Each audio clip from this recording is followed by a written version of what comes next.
Hello বন্ধুরা, আশা করি সকলে ভালো আছেন। আজকে আপনাদের মাঝে হাজির হয়েছি নতুন একটা পেপার ফ্লাওয়ার নিয়ে। মূল ভিডিওতে দেখানো হবে কিভাবে এটা বানানো হয়। আহ, প্রথমে আমি 14 বাই 14 সেন্টিমিটারের একটা কাগজ কেটে নিলাম। এরপরে এটা আমি পরিমাপ মতো যে ফুল বানাতে যতটুকু কাগজ লাগবে অতটুকু রেখে আমি বাকিটুকু কেটে নিলাম এবং বৃত্ত আকারে ফুল বৃত্ত আকার কেটে নিলাম। এবার বাস করে নিচ্ছি আমি কাগজটা। এক পাশ করলাম, পরে আরেক পাশ, এবং আরেক পাশ থেকে আরেকটা বাস করলাম, এই পাশ থেকে আরেকটা বাস করলাম। এবার আমি কাগজ দিয়ে কেসি দিয়ে কেটে নিব কাগজটা।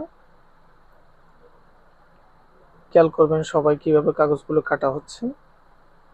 ছোট ছোট করে এক পাশ একবার এই পাশ থেকে কাটলাম এবং আরেকবার অপর পাশ থেকে কাটতেছি।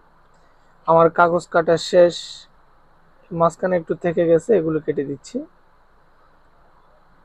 আরো দুইটা কাটতে হবে। হ্যাঁ, আমি সবগুলো সম্পূর্ণ কাটা শেষ। এবার আমি আরেকটা কেসি বা চাকু দিয়ে করতে পারি, এটা কেসি দিয়ে করতে পারবো।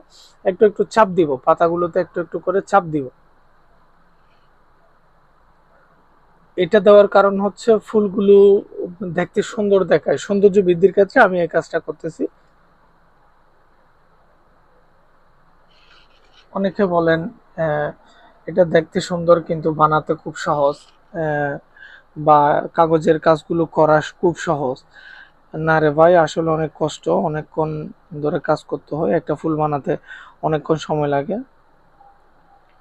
এবং একটার সাথে আমি আরেকটা জোড়া লাগিয়ে নিলাম। এরকম দুইটা আমি অন্য কালার যে কোনো কাগজ, বা সেটা সাদা হতে পারে, লাল হতে পারে, হ্যাঁ, এরকম আরো দুইটা নিয়ে এটার উপর দিয়ে দিলাম। এটা ফেভিকল দিয়ে আমি লাগিয়ে নিলাম।